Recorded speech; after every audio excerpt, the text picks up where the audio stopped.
NDTV. And you're watching NDTV 24/7.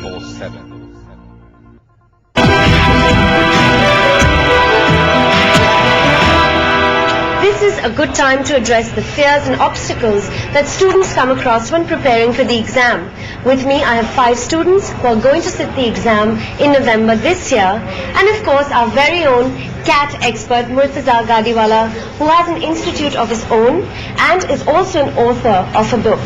We're going to address in this segment the entire paper as it stands, the quantitative, the data interpretation, as well as the English and the logic. Let's start with the main fears that you have about this paper.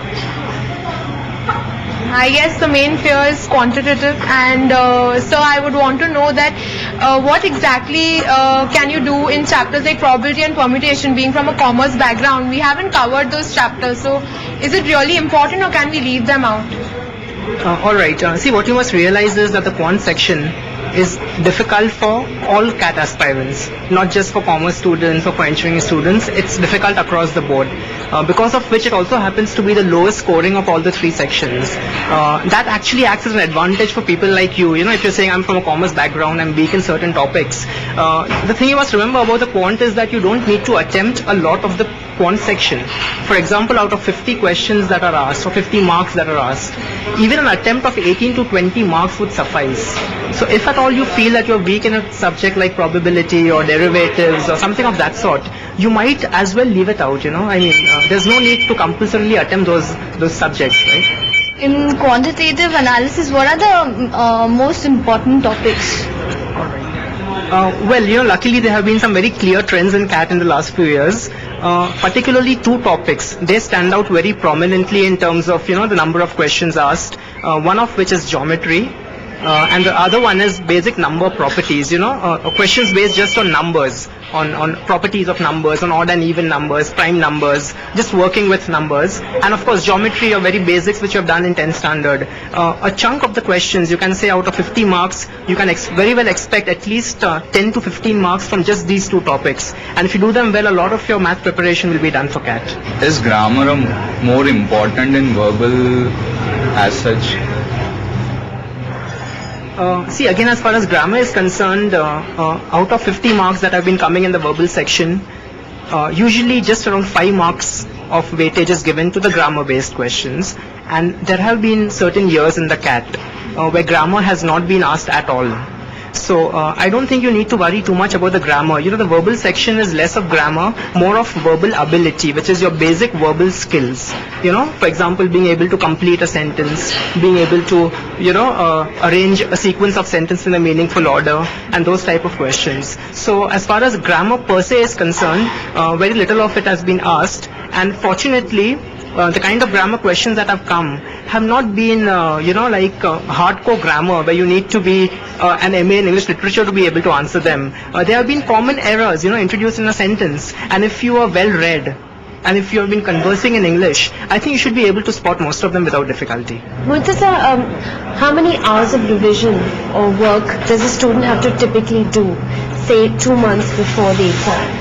Well, see, what is important is that, you know, when you in the countdown to the CAT, the last 1 or 2 months, it's very important that you are very regular in your preparation. For example, it does not make sense, you know, preparing for say 10 hours for 3 days and then not preparing for a week. Instead of that, it's much more preferable if you know, prepare regularly. The amount of time, you know, I cannot give you a fixed a quantitative value that okay, 3 hours is good enough or 5 hours will be good enough. It would depend on the candidate first of all. For example, if someone is weak in a particular section, he or she might need to give more time to that section. And secondly, you know, a lot of your time goes in analyzing your own performance in the practice papers that you are taking. Now that could vary between, you know, of 2 hours to 6 hours depending on the candidate. But I think it's important to be regular, and at this stage I think at least an hour and a half to 2 hours on a daily basis would be required. And so how about the word list? Do we actually need to by heart like the whole list of words or what? Alright, see, this is another misconception as far as CAT preparation goes. A lot of candidates believe that unless you mug up your word list, you will not be well prepared for the verbal ability section. Now, once again, luckily for you, the verbal ability does not really test hardcore vocabulary. It's not so much of an English section, it's more of a verbal ability section. So, because hardcore vocab is not tested, you don't really, for example, you'll be surprised to know that in the last 10 years, there's not been a single vocabulary-based question in the CAT paper. Not a single direct question which asks you for a synonym or an antonym or something of that sort, So from that angle, there's no need to really mug up word list. But having said that, it's always good to improve your vocabulary. It's always good to improve your word power. So if at all you have the opportunity to do some words, it's always welcome, but it's not a must for the CAT. Actually, from the engineering background, I don't have much ability as far as quantitative is concerned. But what would you suggest would be the last 1 month is left? So what would you say would be the ideal preparation sort of to go about the preparation for the quantitative section? See, I would advise you once again that as I told you, at this stage, if there are certain topics which you are not good at or which you feel are your weaknesses or weak areas, you might as well leave them out. It's too late to try and do everything. As I told you before, you don't need to attempt the entire section. You can leave out almost half of it, very often almost 60% of the section, and yet clear the section.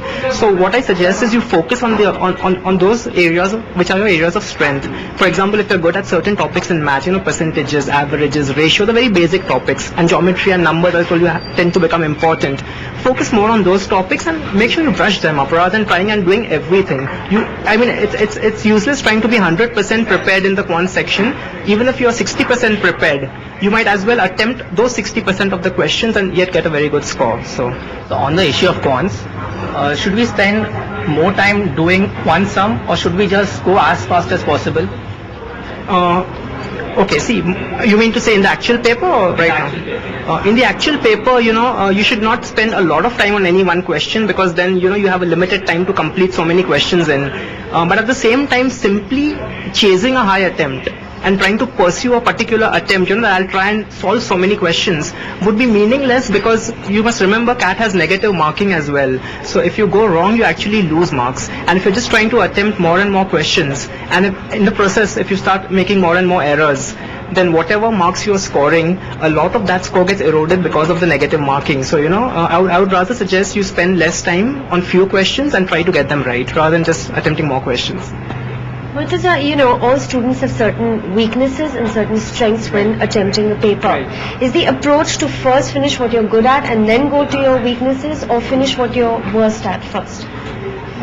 See, it's a mixed bag, because if you leave out all those things that you're weak at for later, as you start solving a 2.5 hour paper, 1.5 hours later, or 2 hours after you have started the test, you are more likely to be stressed out, and because of which the weak areas become even tougher to tackle. I think it has to be a mix. Ideally, yes, you have to focus on your good areas because you have to capitalize on them and try to score as much as you can.